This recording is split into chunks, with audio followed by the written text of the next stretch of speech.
Doctor Robert ग्लवर एक best selling author और speaker हैं। वो लोगों को उनकी जिंदगी में और पर्सनल रिलेशनशिप में जो चाहिए उसे पाने में मदद करते हैं और इस काम का उन्हें 30 सालों का तजुर्बा है। उनकी किताबें, सेमिनार और पॉडकास्ट ने दुनिया भर में मेंस मूवमेंट को जन्म दिया है।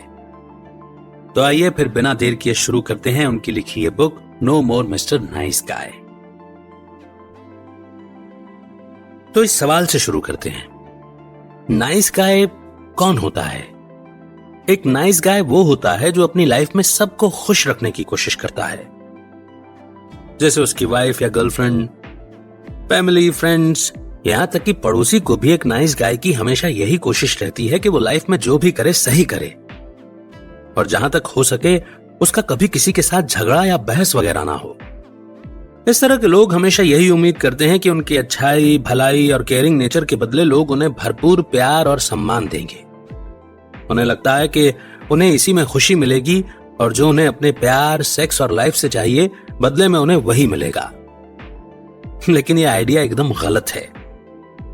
एक नाइस गाय बनकर ऐसे लोग हमेशा दूसरों का मुंह ताकते रहते हैं, छोटे से छोटे फैसलों के लिए भी दूसरों की तरफ देखते हैं और कई बार इसी चक्कर में बेहद सीक्रेटिव और डिसऑनेस्ट बन जाते हैं। ऐसे लोग अक्सर लाइफ में अकेले रह जाते हैं और धीरे धीरे निराशा की तरफ बढ़ने लगते हैं। एक सवाल पूछिए अपने आप से, क्या आप भी एक नाइस गाय हैं? और अगर इसका जवाब हां है तो अब टाइम आ गया है कि अपने इस नाइस गाय सिंड्रोम का हमेशा के लिए इलाज कर दिया जाए, क्योंकि हर वक्त दूसरों को खुश रखने वाला कभी भी खुद खुश नहीं रह पाता।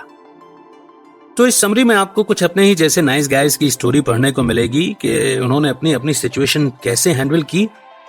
और इस बुक के ऑथर डॉक्टर रॉबर्ट ग्लवर से आप सीखेंगे कि एक नाइस गाय की इमेज तोड़कर हम अपनी लाइफ में सच्ची खुशी, प्यार, सेक्स और सक्सेस कैसे पा सकते हैं।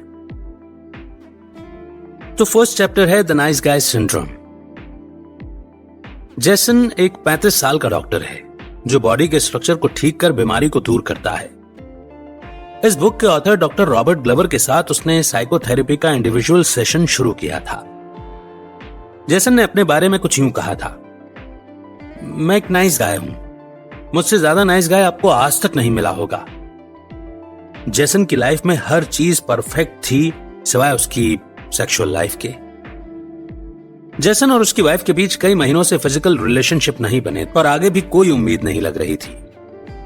जेसन की शुरू से ही ख्वाहिश रही थी कि लोग उसे पसंद करें, उसे प्यार दें, क्योंकि वो खुद बड़े दिल वाला था। उसे खुद पर बड़ा घमंड था कि उसे कभी गुस्सा नहीं आता और ना ही वो आसानी से हर्ट होता है। वो सबकी खुशियों का ख्याल रखता था, किसी से उलझना तो उसकी फितरत में ही नहीं था। और यही वजह थी कि जेसन अपनी वाइफ से कभी भी अपनी फीलिंग्स शेयर नहीं करता था।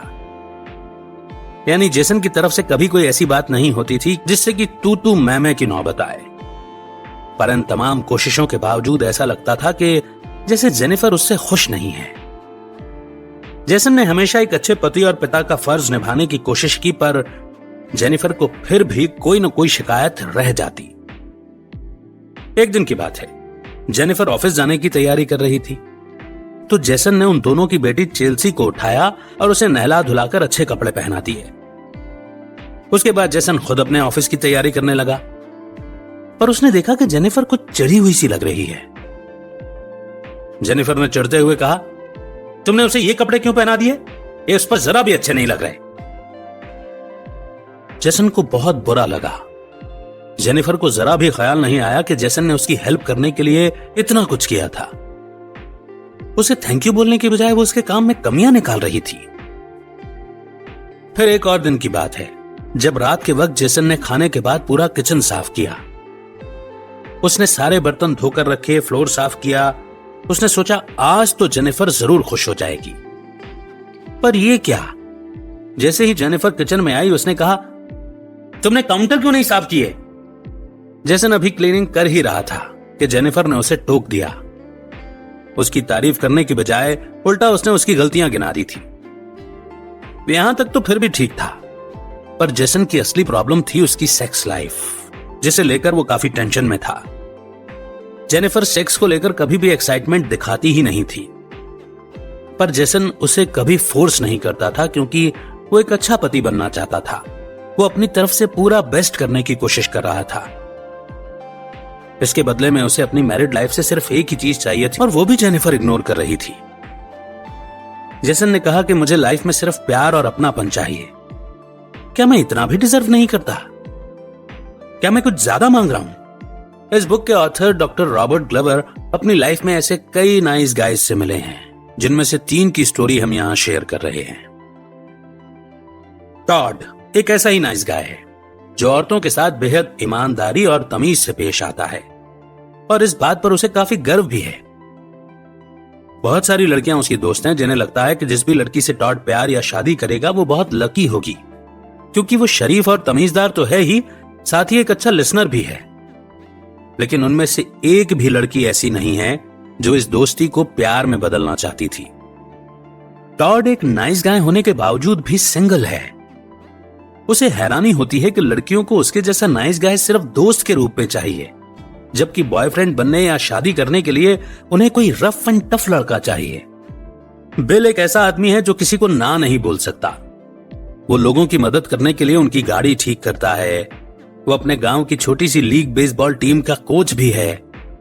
उसके दोस्तों को जब भी घर शिफ्ट करना होता है तो वो फौरन हेल्प करने पहुंच जाता है। अपनी विधवा मां की देखभाल की जिम्मेदारी भी उसी के कंधों पर है। हर शाम वो काम के बाद अपनी मां से मिलने जाता है। बिल हमेशा सबके काम आता है, पर बदले में उसे उतना नहीं मिलता जितना वो दूसरों के लिए करता है। इसके बाद बात करते हैं गैरी की, जिसकी शादी एक ऐसी औरत से हुई है जो उसे बात बात पर इंसल्ट करती है और आए दिन सबके सामने शर्मिंदा करती रहती है। उसकी वाइफ ने आज तक उसे कभी सॉरी नहीं कहा। एक गैरी ही है जो हमेशा सुलह करता है और सॉरी भी बोलता है। दरअसल गैरी नहीं चाहता कि उसकी शादीशुदा जिंदगी में कोई तूफान आए, इसलिए बिना चूं चपड़ किए वो बीवी की गालियां और ताने सुनता रह जाता है। अपनी बीवी की नजरों में गैरी की इज्जत 2 कौड़ी की भी नहीं है, पर इसके बावजूद गैरी उसे बेहद चाहता है और उसकी खुशामद करता है। तो देखा आपने, आपको हर तरह के मिस्टर नाइस गाय मिलेंगे, सबकी अपनी अपनी कहानी है, लेकिन डॉक्टर रॉबर्ट ने देखा कि इनमें कुछ कॉमन ट्रेंड्स हैं। ये नाइस गाइज इस बात पर यकीन करते हैं कि जो वो करेंगे हमेशा सही होगा और लोग उनकी तारीफ करेंगे। यही वजह है कि ये लोग अपनी जरूरतों और इमोशंस को नजरअंदाज करते हैं। उन्हें हर हाल में शांति चाहिए, चाहे अंदर से वो कितने भी दुखी या टूटे हुए हों। ये अपने दिल की कभी नहीं कहते, हर बात के लिए दूसरों का मुंह ताकते रहते हैं। चाहे इनकी बीवी हो या गर्लफ्रेंड या कोई दोस्त, ये सबकी खुशामद में लगे रहते हैं। तो ये चैप्टर था नाइस गाय सिंड्रोम। बहुतों की स्टोरी इनसे मैच हुई होगी। बढ़ते हैं अगले चैप्टर की ओर, जो कि है the making of a nice guy. एक अच्छा भला मर्द भला नाइस गाय कैसे बन जाता है? कैसे वो अपनी फीलिंग्स और रिस्पेक्ट को भूलकर दूसरों की खुशामद कर सकता है? कैसे कोई हर बात के लिए दूसरों पर डिपेंडेंट रह सकता है? कहां तक कोई दूसरों की खुशी के लिए अपनी जरूरतों और फीलिंग्स की कुर्बानी देता रहेगा? तो डॉक्टर रॉबर्ट कहते हैं कि एक नाइस गाय बनने की शुरुआत बचपन से ही हो जाती है। यह पॉसिबल है कि नाइस गाय जब छोटा लड़का रहा होगा तो उसकी फैमिली ने उसे हमेशा इग्नोर और नेग्लेक्ट किया होगा। उसकी फीलिंग्स को कभी किसी ने समझा ही नहीं, इसीलिए वो शायद बचपन से ही अपनी फीलिंग्स छुपाता रहा और उसे हमेशा से यही लगा कि अगर उसे प्यार चाहिए तो उसे एक नाइस गाय बनना ही पड़ेगा। ये एक फैक्ट है कि किसी भी इंसान की पैदाइश के बाद शुरुआती 5 साल उसकी लाइफ का सबसे इंपॉर्टेंट टाइम होता है। यही वो वक्त होता है जब एक बच्चे की पर्सनैलिटी डेवलप होती है, वो अपने आसपास के माहौल से इन्फ्लुएंस होता है। इस उम्र में बच्चों के मेंटल और फिजिकल डेवलपमेंट में उसके पेरेंट्स इंपॉर्टेंट रोल निभाते हैं। बचपन के बारे में कुछ ऐसे इंपॉर्टेंट फैक्ट्स हैं जो कई लोग नहीं जानते, पर हम सबको इसकी नॉलेज होनी चाहिए। पहला तो यह कि जब एक बच्चा इस दुनिया में आता है तो एकदम हेल्पलेस होता है। वो पूरी तरह से अपने पेरेंट्स या देखभाल करने वालों पर डिपेंडेंट रहता है।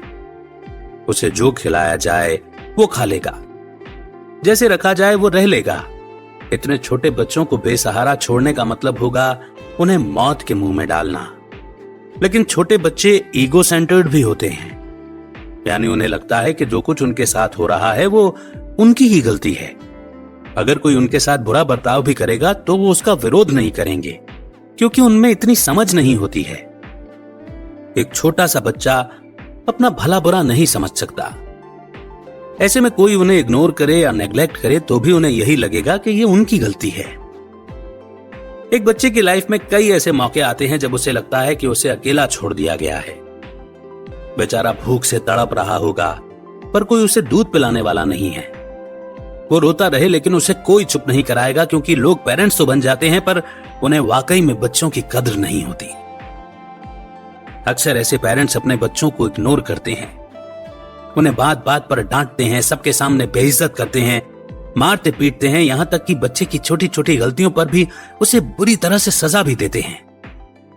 कई बार ऐसे पेरेंट्स भी होते हैं जो अपने बच्चे को बहुत देर तक अकेला छोड़कर अपने काम से कहीं निकल जाते हैं। अगली स्टोरी जो हम सुना रहे हैं वो एक नाइस गाय है, जोस, और उसके दर्दनाक बचपन के बारे में है। जोस एक बिजनेस कंसल्टेंट है। वो काफी पढ़ा लिखा, फिजिकली एक्टिव और सक्सेसफुल लड़का है, लेकिन उसे इंटीमेट रिलेशनशिप से नफरत है। जोस अपने गुस्से को अक्सर दबा कर रखता है और उसकी हमेशा यही कोशिश रहती है कि वो कभी किसी का दिल ना दुखाए। लेकिन साथ ही उसे इस बात से भी इनकार नहीं है कि उसे सक्सेस और फेम अचीव करने की हैबिट है। जोस को हमेशा से ही वो औरतें अच्छी लगती हैं जो दूसरों पर डिपेंडेंट होती हैं। वो ऐसी औरतों की तरफ खिंचा चला जाता है। इसीलिए वो अपनी गर्लफ्रेंड से भी ब्रेकअप नहीं कर पाया, क्योंकि उसे उसकी फाइनेंशियल प्रॉब्लम के बारे में मालूम था। जोस इस बात को समझता है कि अगर उसने अपनी गर्लफ्रेंड को छोड़ दिया तो वो बेचारी बर्दाश्त नहीं कर पाएगी। जोस ने अपने बारे में बताया कि वो एक ऐसे परिवार से है जिसमें अपनापन, प्यार और समझ की कमी थी। दरअसल उसके पिता बेहद गुस्सैल आदमी थे जो अपने बच्चों को अब्यूज किया करते थे। वो अपने बेटों के साथ मारपीट करते थे और बेटियों को सेक्सुअली अब्यूज किया करते थे। जोस की मां डिप्रेशन का शिकार थी। जब भी उसे दौरे पड़ते वो पागलों की तरह कई घंटों तक सफाई करती, सब कुछ शीशे की तरह चमकाकर साफ कर देती, और जब उसे डिप्रेशन होता तो घर में तोड़ फोड़ करती थी और अपनी जान दे लेने की धमकी देती थी। जोस जब 15 साल का था तो एक बार उसकी मां को दौरा पड़ गया। उसकी मां के हाथ में भरी हुई गन थी और वो सुसाइड करने जा रही थी। जोस दरवाजा तोड़कर अंदर गया और अपनी मां के हाथ से गन छीन ली। ये कोई नई बात नहीं थी। उसके घर में रोज इसी तरह के तमाशे होते थे। एक तरह से जोस और उसके भाई बहनों को इस माहौल की आदत पड़ चुकी थी। यही एक बड़ी वजह भी थी जिसने जोस को हार्ड वर्क करने के लिए मजबूर किया, ताकि वो इस फैमिली में रहते रहते कहीं पागल ना हो जाए। अपनी फैमिली को ठीक करने की जिम्मेदारी जोस ने अब अपने सर पर ले ली थी, और हुआ यह कि वो कदम कदम पर अपनी खुशियों के साथ समझौता करने लगा। अब जैसा कि नाइस गाइज के साथ अक्सर होता है, उसने अपना रिलेशनशिप और अपनी जॉब में भी समझौते करना शुरू कर दिए। यानी जोस खुद से पहले दूसरों की जरूरत और खुशियों को अहमियत देता था। जोस कहता है कि प्रॉब्लम सॉल्व करने की उसकी एबिलिटी उसके लिए एक आशीर्वाद साबित हुई, क्योंकि इसके बिना शायद उसका भी वही हाल होता जो उसके पेरेंट्स या भाई बहनों का हुआ था। अगर आपका भी जोस जैसा ही दर्दनाक बचपन रहा है तो यकीन मानिए कि आप अकेले नहीं हैं।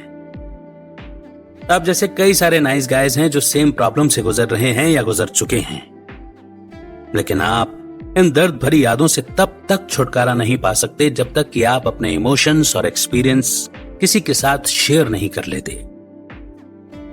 दुख बांटने से कम होते हैं, इसलिए जो कुछ भी आपके साथ गुजरा है, अच्छा या बुरा, उसे भूलकर फिर से मुस्कुराना सीखिए और एक नई जिंदगी की शुरुआत कीजिए।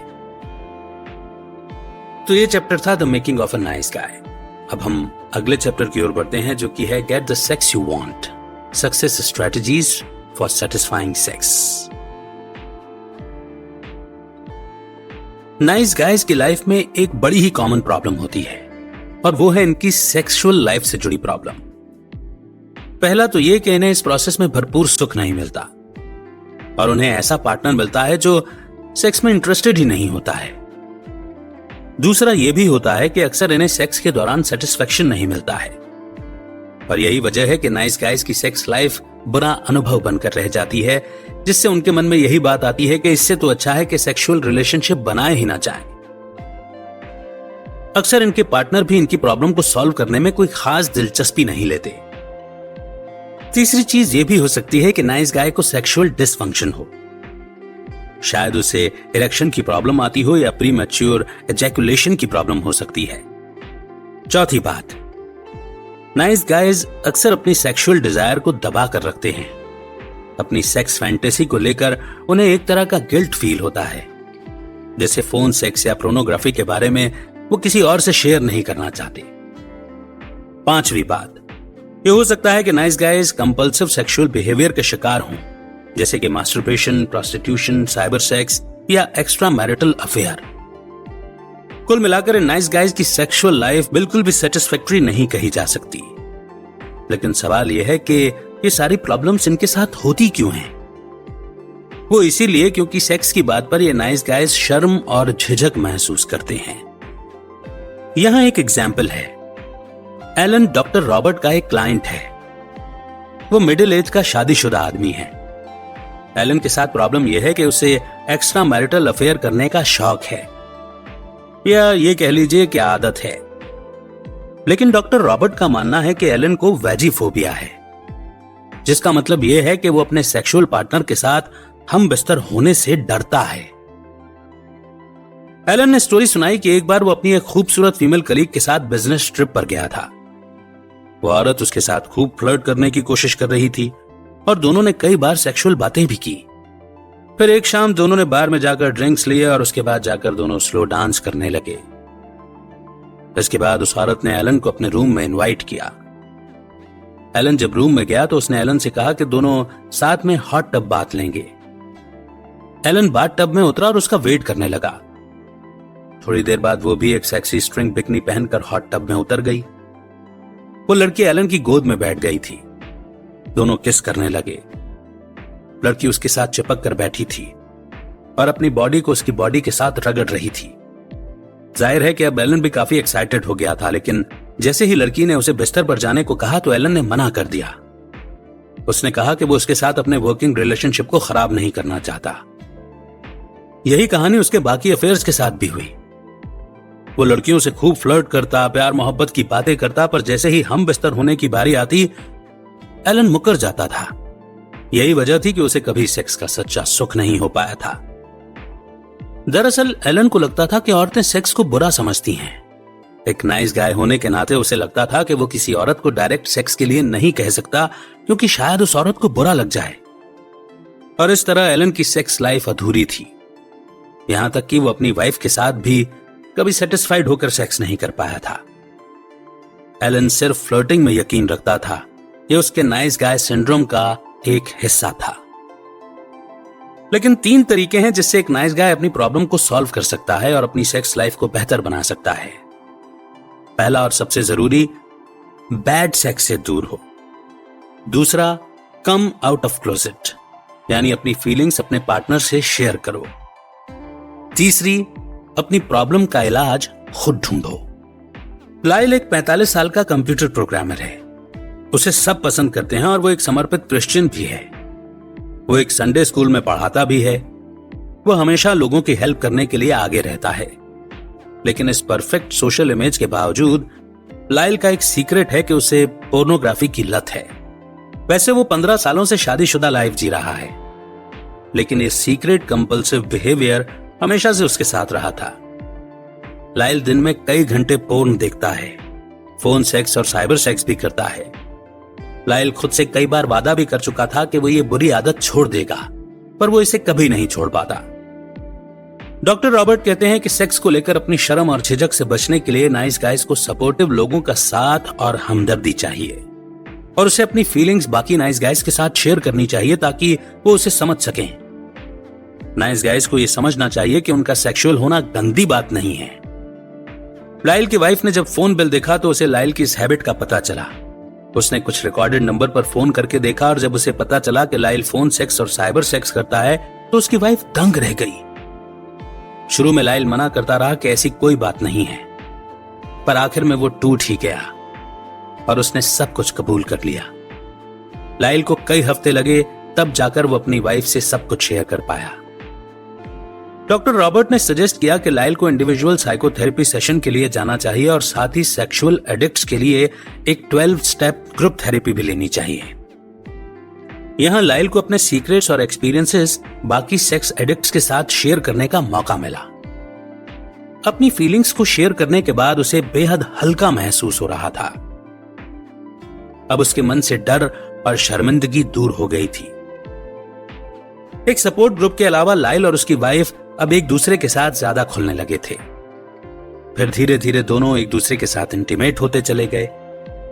लाइल के मन से सेक्स को लेकर जो डर और झिझक थी वो अब जाता रहा और वो अब एक नॉर्मल इंसान की तरह खुशहाल मैरिड लाइफ एंजॉय कर पा रहा था।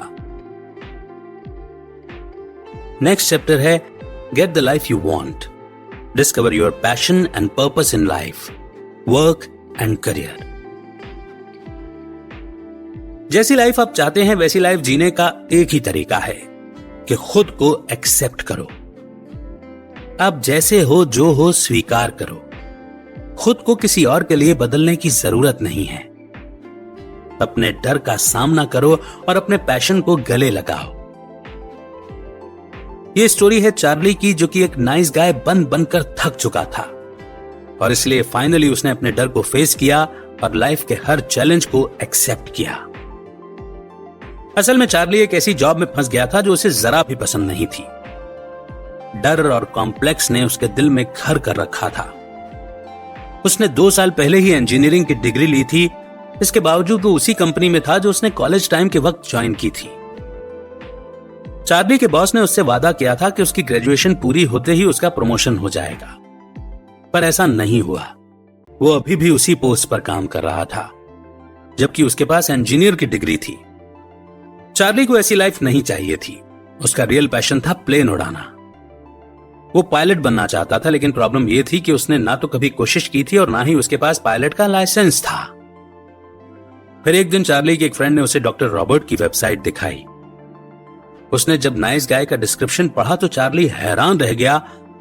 उसे ऐसा लग रहा था कि जैसे उसी के बारे में लिखा गया है।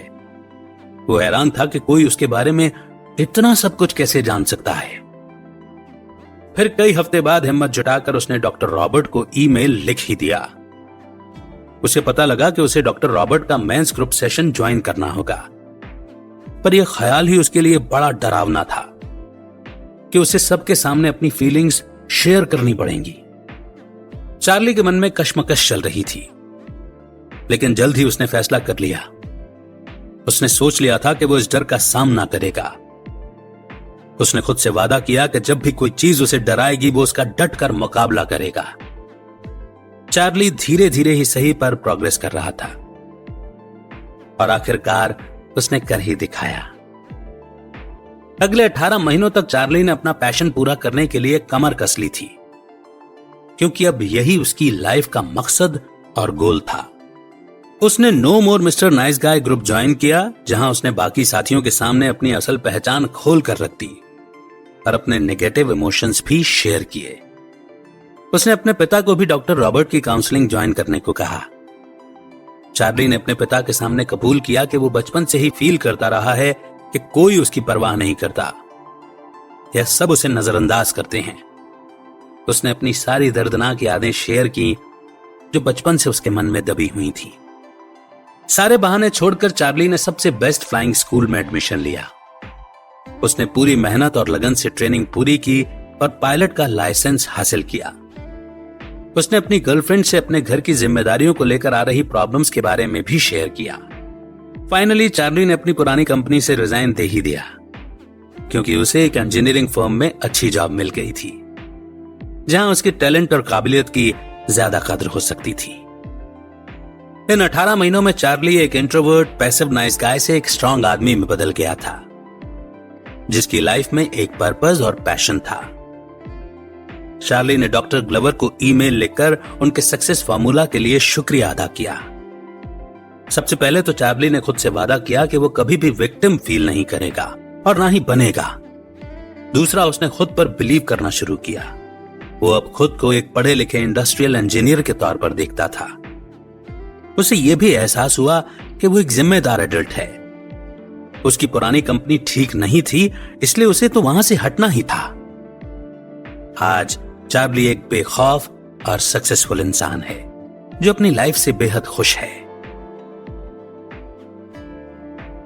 और इसी के साथ अब हम आ पहुंचे हैं कंक्लूजन पर, जहां पर इस पूरी बुक समरी के की टेकअवेज, की लर्निंग पॉइंट्स हम रिवाइज करेंगे। तो इस समरी से आपने सीखा कि नाइस गाय कौन होता है और कैसा होता है। साथ ही इसमें आपने कई नाइस गाइज की स्टोरीज भी जानी। आपने उनकी नाइस गाय वाली प्रॉब्लम के बारे में भी पढ़ा और यह समझा कि नाइस गाय सिंड्रोम अक्सर हमारे बचपन से शुरू हो जाता है। जब किसी लड़के को उसके पेरेंट्स नेग्लेक्ट करते हैं या उसे स्वीकार नहीं करते, या अगर उनकी पर्सनैलिटी को दबा कर रखा जाता है, तो अक्सर ऐसे बच्चे बड़े होकर बेहद दब्बू या डरपोक बन जाते हैं। ऐसे लोग अपने फैसले कभी भी खुद नहीं ले पाते, बल्कि हर बात के लिए दूसरों का मुंह देखते हैं। एक तरह से कहें तो इनकी अपनी कोई इंडिपेंडेंट सोच या पर्सनैलिटी नहीं बन पाती। ये जिंदगी भर दूसरों को खुश करने में और सबकी हां में हां मिलाने की कोशिश करते हैं। आपने इसमें यह भी जाना कि नाइस गाय अक्सर सेक्स प्रॉब्लम से जूझते हैं। या तो इन्हें सेक्सुअल रिलेशनशिप में संतुष्टि नहीं मिल पाती, या फिर ये सेक्स रिलेटेड प्रॉब्लम का शिकार बन जाते हैं। इनके साथ सेक्सुअल डिसफंक्शन या कंपल्सिव सेक्सुअल बिहेवियर जैसी प्रॉब्लम होने लगती है। इस प्रॉब्लम को सॉल्व करने का बेस्ट तरीका है कि आप पूरी तरह से अपने पार्टनर के प्रति ऑनेस्ट रहें और अपने डर और शर्म के पर्दे से बाहर निकलें।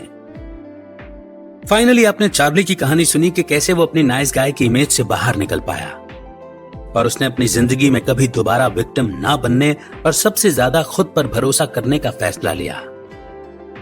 हम उम्मीद करते हैं कि ये समरी आपको भी नाइस गाय सिंड्रोम का सामना करने में मदद करेगी, क्योंकि आप कोई छोटे बच्चे नहीं हैं, बल्कि एक समझदार एडल्ट हैं और आपके अंदर वो काबिलियत है जो आपको लाइफ में हर चीज दिला सकती है। इसीलिए अब आपको डरने, निराश या शर्मिंदा होने की जरूरत नहीं है। खुद पर प्राउड फील कीजिए और लाइफ में आपका जो मन करे वो कीजिए, मगर हर चीज की मर्यादा होती है, उस मर्यादा के साथ। आप भी औरों की तरह प्यार, खुशियां और कामयाबी डिजर्व करते हैं।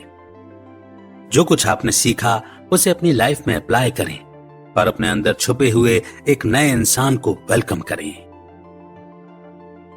तो अब बताइए ये समरी आपको कैसी लगी? कमेंट्स जरूर लिखना है। मेरे लिए इस समरी का सार यह था कि खुद को एक्सेप्ट करना बहुत जरूरी है।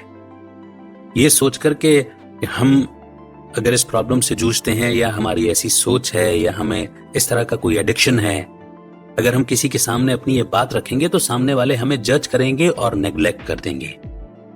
और इसी इग्नोरेंस की वजह से या रिजेक्शन की वजह से हम अपनी बात किसी के साथ शेयर नहीं करते, साझा नहीं करते, और वो सिंड्रोम अंदर ही अंदर बढ़ता चला जाता है, बीमारी बढ़ती चली जाती है। जबकि सबसे ज्यादा जरूरी होता है खुद को एक्सेप्ट करना, इस बात की परवाह किए बिना कि लोग हमें एक्सेप्ट करें या रिजेक्ट करें। अगर आपको अपने ऊपर यकीन है कि आप जो कर रहे हैं वो सही है, तो फिर खुद को एक्सेप्ट करने से बिल्कुल भी मत डरिए। पॉसिबल हो तो डॉक्टर रॉबर्ट या फिर उन जैसे किसी एक्सपर्ट से जरूर एडवाइस लें, कंसल्ट करें, और नहीं तो सेल्फ टॉक कीजिए। खुद से खुद के लिए एक लेटर लिखिए जिसमें आप अपने आप को ये बताएं कि आप खुद को एक्सेप्ट करते हैं, और उसके बाद उस लेटर को जला दीजिए।